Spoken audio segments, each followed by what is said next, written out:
Eu sou tua casa favorita, sou tua casa favorita. Vem habitar em mim, vem. Sou tua casa favorita, sou tua casa favorita. Vem habitar em mim. Eu sou tua casa favorita, sou tua casa favorita. Boa noite, irmãos. Graça e a paz do Senhor Jesus, amém? Como o Juliano disse, irmãos, então nós estamos iniciando hoje a nossa semana profética, amém? O que é isso? Nós estaremos, irmãos, até sexta-feira, de hoje até sexta-feira, ministrando algumas palavras direcionadas já, amém? E nós vamos falar de fé. Nós queremos iniciar o ano, irmãos, nós decidimos fazer essa semana, eles estão fazendo em Joinville, em Araquari também, todos alinhados como igreja, declarando já as bênçãos sobre a nossa igreja, sobre o ministério, sobre as células, sobre a vida de vocês, sobre tudo aquilo que Deus vai fazer nesse período, amém, irmãos? E eu creio, irmãos, que Deus tem milagre para a sua vida essa semana, amém? Eu creio, irmãos, que Deus vai fazer grandes coisas. E eu quero que você coloque diante de Deus, que você comece a buscar em Deus aquilo que você tem pedido, aquilo que você tem buscado, crendo que Ele já fez, irmão, não que Ele vai fazer, amém? E eu quero te convidar a estar aqui essa semana também conosco. Então nós vamos estar aqui todos os dias até sexta-feira participando da semana profética. Mas eu gostaria que você estivesse. Todos os dias nós teremos alguém diferente aqui pregando. São pregadores internacionais, amém? Um lá da Jorge Paula, o outro ali da Beat e o outro lá do Rio da Onça, amém? Brincadeiras à parte, irmãos, eu creio que vai ser um tempo de Deus, um mover. Então venha participar conosco, tá? Eu tenho certeza que vai ser bênção, que Deus vai te abençoar. E, irmãos, isso é para iniciar o nosso ano. Iniciar o ano com fé, já crendo naquilo que o Senhor vai fazer. E se tem uma coisa que nós gostamos de falar aqui, irmãos, é fé. Amém? Porque as nossas crenças são o que produzem os nossos comportamentos. Então nós precisamos crer corretamente para se comportar corretamente. Amém? Então a primeira palavra que nós vamos ministrar nessa noite é sobre o princípio de uma obra consumada. E eu queria que você abrisse a palavra de Deus comigo em Colossenses 2, versículo 9 e 10. Diz assim: porque nele habita corporalmente toda a plenitude da divindade, e estáis perfeitos nele, que é a cabeça de todo principado e potestade. E estáis perfeitos nele. Quem aqui é perfeito? Levanta a mão. Quem aqui é justo? Irmão, você é justo pela fé, amém? Pela fé eu quero te dizer que você é perfeito também. Porque estáis perfeitos nele. Há algumas interpretações que dizem estáis aperfeiçoados nele. Que isso, pastor? Eu não sou perfeito. Sou tudo errado, somente Jesus é perfeito. E realmente, irmão, você tem razão. Quando você olha pra você, quando você olha pra mim, você não vê nenhuma pessoa perfeita. Mas nós precisamos crer e entender nessa noite que nós já participamos de uma obra consumada. E se a palavra de Deus diz que nós somos perfeitos nele, é dessa forma que nós precisamos começar a enxergar as coisas, amém? Uma então das coisas mais extraordinárias do Evangelho, irmãos, é entender que tudo já foi concluído em Cristo, amém? Como assim? Não está relacionado ao que eu preciso fazer, e sim ao que já está feito. O que é algo que já está consumado? É algo que já está terminado, é algo que já está pronto. É isso que nós precisamos entender. Só que muitas vezes, irmãos, nós ficamos buscando uma forma de ser perfeito diante de Deus para sermos aceitos. Buscamos formas, irmãos, de sermos aceitos por Deus. O problema é que quando nós tentamos, irmãos, ser aceitos por Deus por causa daquilo que nós fazemos, que apresenta em nós, o que aparece é cansaço. E nós precisamos aprender a viver no descanso. Hoje nós vamos falar sobre isso, irmãos. E nós queremos iniciar o ano falando sobre descanso, sobre entender que Deus está no controle de todas as coisas, amém? Talvez, irmãos, quando você olha para você e talvez as suas ações não sejam ainda de alguém que é perfeito, mas você já foi aperfeiçoado em Cristo. Você precisa crer nisso, amém? E a palavra de Deus diz, irmãos, então que Deus trabalhou 6 dias e descansou no 7º, não é isso que diz? Então, irmãos, o último dia para Deus é quando inicia o nosso. No dia que Deus descansa, irmãos, é que a nossa história começa. Quando tudo termina para Deus é que nós começamos de fato a fazer algo. É isso que nós vamos entender. Então, quando Deus, irmãos, enviou o povo de Israel, tirou eles da escravidão do Egito, né? E mandou eles para Canaã, irmãos, ele não falou para o povo que eles iam ter que chegar lá e fazer alguma coisa. Vamos abrir comigo lá em Deuteronômio 6, 10 e 11. Amém? Quando, pois, o Senhor teu Deus te introduzir na terra que jurou aos teus pais, Abraão, Isaque e Jacó, que te daria, como grandes e boas cidades que tu não edificaste, e casas cheias de todo bem que tu não encheste, e poços cavados que tu não cavaste, vinhas e olivais que tu não plantaste, e comeres e te fartastes. Então aqui o que o Senhor estava dizendo, irmãos, que eles entrariam num lugar onde tudo já estava pronto. Deus estava enviando eles para uma terra onde tudo já estava pronto, eles não iam precisar fazer nada. E é assim que Deus faz conosco, irmãos. Foi assim que ele fez com Adão. Quando ele colocou Adão no Éden, irmãos, tudo estava pronto, tudo estava posto. Colocou ele no jardim, quero dizer, onde tudo já estava pronto. A palavra de Deus diz que ele só tinha que o quê? Cultivar. Em nenhum momento você lê falando que ele teve que plantar alguma coisa, pelo menos não antes do pecado. Ele só tinha que cultivar. E é assim que Deus faz conosco. Foi assim com Adão, foi assim com o povo que ele tirou, então, irmãos, da escravidão do Egito. Ele estava enviando eles para um lugar onde tudo já estava pronto também. E assim ele faz conosco. Em Cristo, irmãos, tudo já está pronto. O que você está querendo dizer com isso, pastora? O nosso ponto de partida é Cristo. E eu queria que você abrisse a palavra de Deus comigo em João 19, 28 e 30. Diz o seguinte: depois disso, sabendo Jesus que todas as coisas estavam terminadas para que a escritura se cumprisse, disse: tenho sede. Estava, pois, ali um vaso cheio de vinagre, e encheram de vinagre uma esponja, e pondo-a no ensopo, lhe achegaram à boca. E quando Jesus viu o vinagre, disse: está consumado. E inclinando a cabeça, entregou o espírito. O que Jesus disse, irmãos? Está consumado. O que você entende quando você pensa nessa frase que Jesus disse? Você pensa que ele estava falando, pronto, agora eu morri. Talvez foi isso que você entendeu uma vida toda. Quando Jesus disse, está consumado, ele disse, eu fiz tudo que precisava ser feito. A minha obra é completa. A minha obra está consumada. Então, irmãos, muitas vezes eu sei que é hábito, e não pense que eu não falo isso também. Muitas vezes nós falamos assim, porque eu preciso fazer a obra de Deus. Irmão, você não precisa fazer a obra de Deus. A obra ela já está pronta. Você precisa andar nas obras. É isso que diz em Efésios 2:10. Que ele preparou boas obras para que você ande nela. Então as obras já estão preparadas. Elas já estão feitas, elas já estão prontas. Ainda que você não consiga enxergar dessa forma. Amém? E é difícil muitas vezes para nós entendermos isso, irmãos. Porque para entender isso que eu estou falando aqui nessa noite, nós precisamos entender e ouvir com os nossos ouvidos espirituais. Porque a lei, ela sempre aponta para a carne, mas a graça, ela aponta para o nosso espírito. O problema é que nós somos tentados a entender as coisas a nível da nossa carne, a nível da nossa mente. E aí, irmão, tentar entender isso aqui que está sendo ensinado muitas vezes é difícil para nós. Porque você pensa assim, como assim eu não tenho que fazer mais nada? Como assim eu só vou ficar sentado olhando agora? Não, irmão, nós já vamos chegar lá. Nós precisamos entender que no quesito, quando o assunto é salvação, Cristo fez o que precisava ser feito. Ele sofreu tudo o que precisava ser sofrido, para que você não precisasse sofrer. Amém?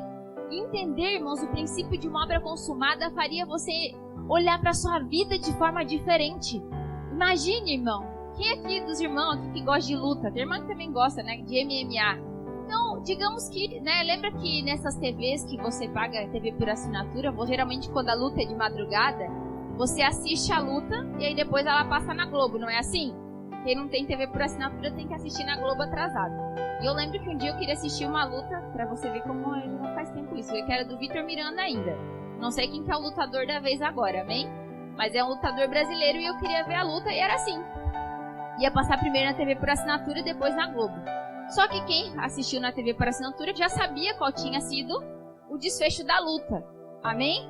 E eu só ficaria sabendo depois, quando eu fosse assistir a luta na Globo. Mas digamos, irmãos, que eu não lembro na época se ele venceu ou não. Mas vamos dar o exemplo de que ele venceu. E digamos que você foi aquele que assistiu a luta na Globo. Amém? Só que nesse período, entre passar na TV por assinatura e a luta sair na Globo, irmão, você já assistiu as redes sociais. E você descobriu que o Vitor já tinha ganhado. Só que daí você tá ali sentado esperando passar a luta na Globo e você começa a assistir a luta. Você vai assistir com a mesma preocupação? Com o mesmo medo dele perder? Se o outro lutador lá, o adversário dele, deu um soco na cara dele, um soco lá nas partes íntimas, que eu sei que não pode, e o juiz não fez nada, você se revoltaria? Deixa pra lá, ele ganhou mesmo. Mas enquanto você tá assistindo a luta, olha ali, ó. Chutou onde não podia e o juiz não fez nada. Você fica com raiva, você fica nervoso, ansioso. Nem respira até a luta acabar, não é assim? Mas o que isso tem a ver comigo, pastora? Irmão, se você tem certeza que no final da luta você já venceu, você não se preocupa com o que aconteceu durante a luta, amém? O que eu tô querendo dizer com isso? Se você sabe que no final você vai vencer, você não deveria se preocupar se o adversário chutou as partes íntimas onde não poderia, se o juiz não viu o que ele fez, se aconteceu alguma coisa errada durante o jogo, se ele se machucou, se ele se cortou, não importa, no final ele venceu. E o que eu tô querendo dizer com isso? É entender que na nossa vida é do mesmo jeito, querido. No final você vai vencer, porque você foi um escolhido de Deus. Você foi criado antes da fundação do mundo, junto com Cristo. Tudo já estava pronto. Você foi escolhido lá no ventre da tua mãe. E tu tá preocupado ainda, irmão, e alguma coisa dá errado na tua vida. Você ainda olha para sua vida e acha que alguma coisa saiu do controle de Deus. Você que foi gerado antes da fundação do mundo. É isso que a Bíblia diz, irmão, não estou inventando. Você tá achando que Deus perdeu o controle da tua vida porque alguma coisa não saiu como você gostaria. Deixa eu te falar, no final você já venceu. Porque a obra já está pronta. Ela já é completa. Cristo já venceu e você venceu com Ele. É isso que você precisa entender, querido. Não importa o que aconteça no dia a dia, não importa a luta. O final já está pronto, já está posto. E isso deveria fazer você assistir a luta tranquilo, amém? Lembra do exemplo que eu dei? Se você sabe que no final, aquele que você estava torcendo já venceu, você assiste a luta em paz. Assiste a luta tranquilo. O que isso quer dizer? Se você sabe que o seu fim, irmãos, já é de vitória, você olha para tudo que está acontecendo tranquilo, sabendo logo isso vai passar. Porque o que Deus prometeu vai se cumprir. Não sei qual a situação que você está vivendo, irmão, mas não saiu do controle de Deus. Tudo que Deus precisa fazer na tua vida já está pronto. Você só não atrapalha. Não dá ajudinha para Deus, irmão. Porque nós somos assim, irmãos. Nós sabemos, não, porque o Senhor está no controle de tudo. Aí quando a coisa aperta, a gente já começa a desesperar e começa a pensar como é que a gente vai fazer para resolver. Não é assim, irmão? Como é que eu vou pagar isso? Como é que eu vou fazer aquilo? E a gente começa a se desesperar, porque a gente esquece que tudo já está pronto, tudo já está feito. Você só precisa se entregar ao Senhor, colocar a sua vida nas mãos dele, irmão, deixar ele fazer, andar nas obras que ele preparou para você. Amém? Então, irmãos, o nosso ponto de partida não pode ser o nosso alvo final. Como assim, pastora? Quando Jesus disse, está consumado, aquilo ali era o nosso ponto de partida. Ele estava dizendo, eu fiz tudo o que precisava ser feito para que você seja salvo. E agora é com você, agora você vai ter que fazer algumas coisas sim, mas não para se salvar.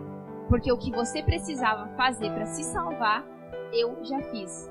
Então o nosso ponto de partida, irmãos, é crer que a obra já está consumada em Cristo. Que Jesus já fez o que precisava ter feito. Mas depois de dizer que tudo já estava consumado, irmãos, ele apareceu novamente. Ele morreu na cruz e naquele momento ele disse, eu fiz tudo o que precisava ser feito. Mas para que nós possamos viver uma vida cristã saudável, um ministério saudável, nós precisamos entender o que vem depois disso. E eu queria que você abrisse a palavra de Deus comigo em João 20, versículo 19. Então nós lemos ali em João 19, irmãos, falando de quando Jesus morreu. Amém? E aí ele disse, está consumado, quando ele entregou a sua vida. E ele disse que tudo estava pronto, que ele pagou o preço que precisava ser pago pela sua vida. E aqui nós vamos ler então em João 20, no verso 19, diz o seguinte: chegada pois a tarde daquele dia, o primeiro da semana, e cerradas as portas onde os discípulos, com medo dos judeus, se tinham ajuntado, chegou Jesus, pôs-se no meio e disse-lhes, paz seja convosco. E dizendo isto, mostrou-lhes as suas mãos e o lado, de sorte que os discípulos se alegraram, vendo o Senhor. Então, irmãos, há 3 coisas que você precisa entender que Cristo disse, então, depois de ele ter consumado a obra. E uma das coisas que ele disse é, paz seja convosco. Paz seja contigo. E o que isso quer dizer, irmãos? O que é paz para você? Entenda, irmãos, depois que ele morreu, os discípulos estavam desesperados, com medo que acontecesse o mesmo que aconteceu com Jesus. E aqui essa palavra que eu li para você diz o quê? Que eles estavam trancados dentro de casa, dentro de um local, com as portas cerradas, com medo, com muito medo de morrer. E aí Jesus chega. Por onde ele entrou? Amém? Mas ele chega e a primeira coisa que ele fala é o quê? Paz seja convosco. Por que Jesus estava dizendo isso, irmão? Porque Jesus primeiro queria tirar do coração dos discípulos o medo. Então, quando nós recebemos a paz de Jesus, irmãos, isso tem que tirar de nós o medo. Medo do quê? Medo de ir pro inferno. Medo de morrer. Medo de passar fome. Medo de ficar doente. Medo de tantas coisas. Nós precisamos perder o medo, porque a paz de Jesus entrou então na nossa vida. Então a primeira coisa que Jesus faz, irmãos, depois que ele consumou a obra, ele chega para os irmãos e diz: paz seja contigo. Recebam essa paz, porque agora vocês têm paz com Deus. A Bíblia fala que antes de Cristo, nós éramos inimigos de Deus. Mas quando nós confessamos Cristo como nosso Senhor e cremos verdadeiramente que Ele é o nosso Senhor, nós temos paz com Deus. Não tem mais por que ter medo, irmão. O problema é que viver uma vida cristã com medo do inferno, irmão, sabe o que produz em você? Cansaço, peso, fardo. Você vem para a igreja porque tem medo de ir para o inferno. Você faz a obra de Deus porque tem medo de ir para o inferno. Você não peca porque o Espírito Santo te mudou, mas sim porque você tem medo de ir para o inferno. Mas dentro de você aquele desejo de pecar está ali ainda. E não é isso que Jesus tem para você, meu querido. Ele quer tirar de você o medo e quer te entregar a paz dele. Mas o que é essa paz? Entenda, irmãos. Olha como Jesus ele é maravilhoso, a misericórdia dele é infinita. Pensa comigo. Quantos discípulos estavam com Jesus no momento da crucificação? Só João. Amém?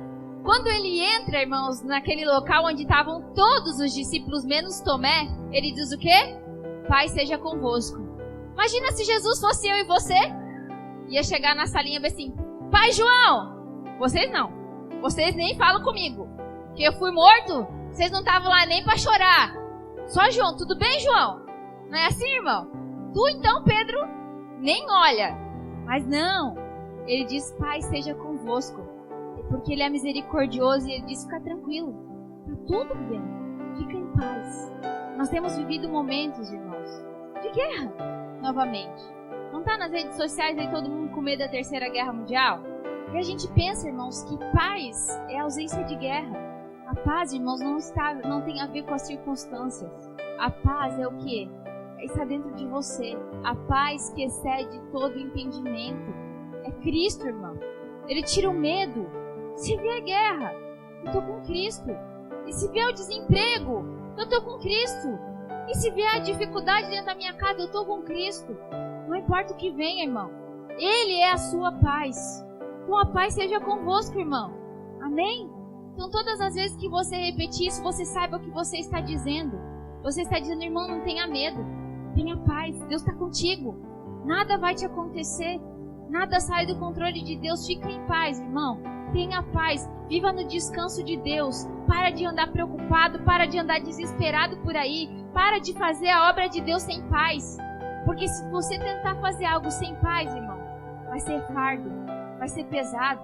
Agora, quando você faz as coisas crendo naquilo que o Senhor tem para você, você pensa: eu vou em paz. Eu vou em paz porque eu não estou indo por obrigação, eu vou porque eu quero. Eu vou porque eu estou em paz com Deus e isso me dá alegria para fazer as coisas para Deus também, porque eu estou em paz com Ele. Eu não estou fazendo porque eu tenho medo de ir para o inferno. Eu estou fazendo pelo contrário, porque a gente está assim, ó. Porque a gente está em paz. Antes a gente era inimigo, agora a gente não é mais. Amém, irmão? Uma outra coisa que Jesus fala também, irmãos, quando Ele chega depois de ter morrido e ressuscitado. Então a primeira é: paz seja contigo. A segunda coisa é, abre lá em João 21, no verso 15. E depois de terem jantado, disse Jesus a Simão Pedro: Simão, filho de Jonas, ama-me mais do que estes? E ele respondeu: Sim, Senhor, tu sabes que eu te amo. E disse-lhe: Apacenta os meus cordeiros.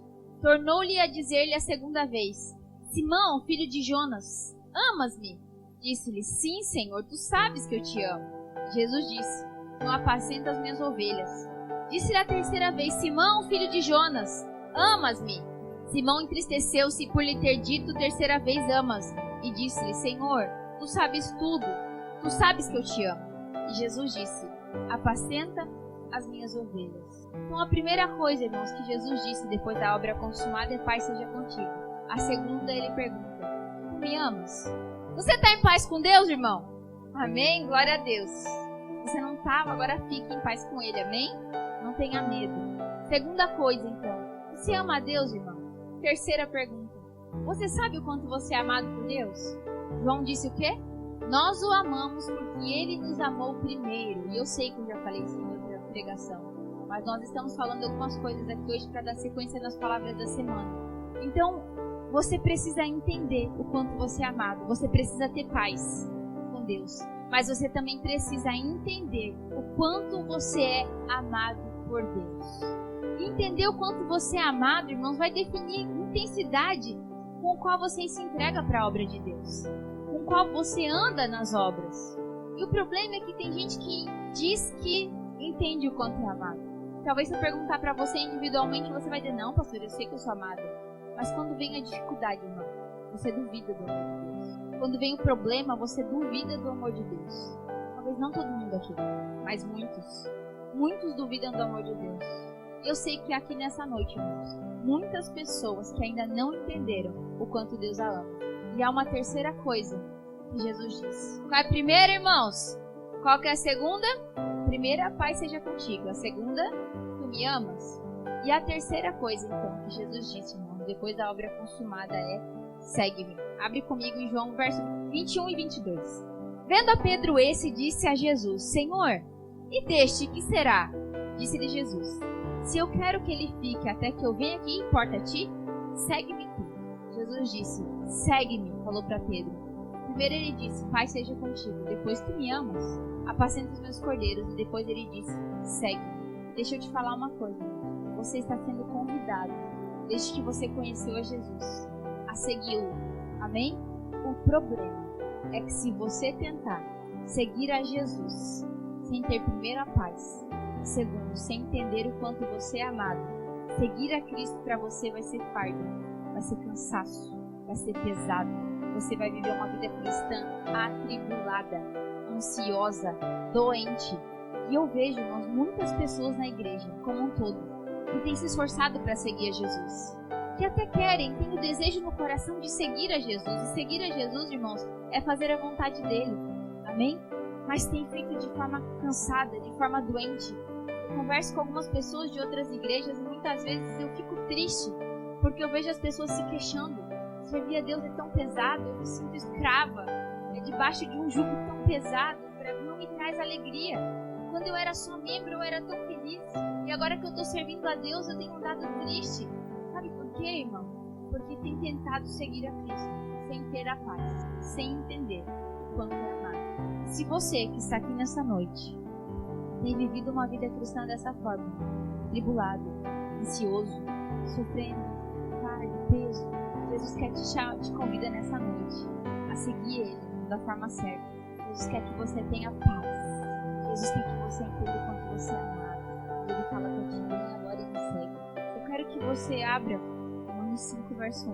Tendo sido, pois, justificados pela fé, temos paz com Deus, por nosso Senhor Jesus Cristo. Amém? Aqui não diz assim: sendo agora perfeitos, sem cometer nenhum pecado nunca, santos, imaculados, agora temos paz com Deus. Que diz: tendo sido justificados pela fé.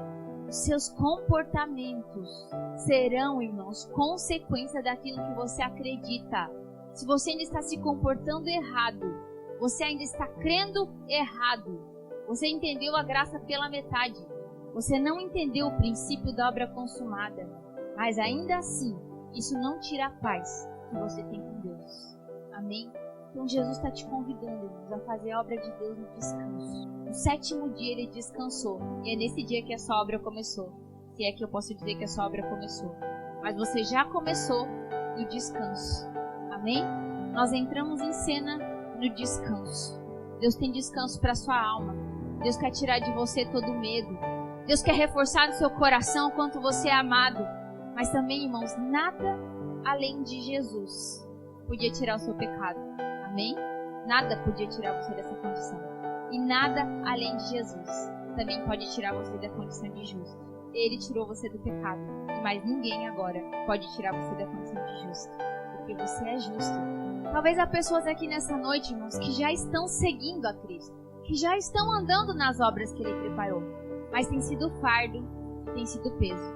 E nessa noite, Jesus quer tirar de você todo fardo e todo peso.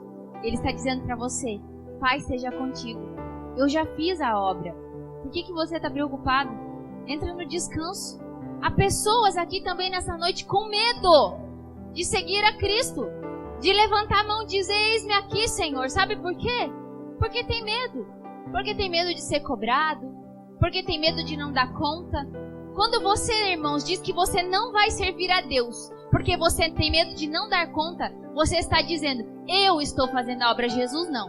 Se você alguma vez disse que você não faz a obra de Deus porque tem medo de não dar conta, você não entendeu nada.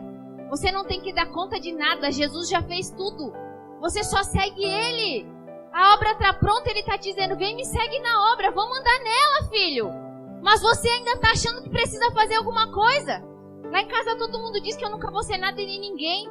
E aí você aceita essa mentira e continua achando que você não pode fazer porque você não dá conta. E realmente, querido, deixa eu te dizer uma coisa: você não dá conta. Mas Jesus dá. E Ele já deu. E Ele já fez. O que você tem que fazer agora? Vem e segue. Jesus está olhando para você nessa noite. E Ele está dizendo: vem e me segue. Não tenha medo. Eu te amo. Vem andar nas obras que eu preparei para ti. Mas vem em paz. Vem sem medo. Queria que você apagasse seus olhos. Queria que você fechasse seus olhos.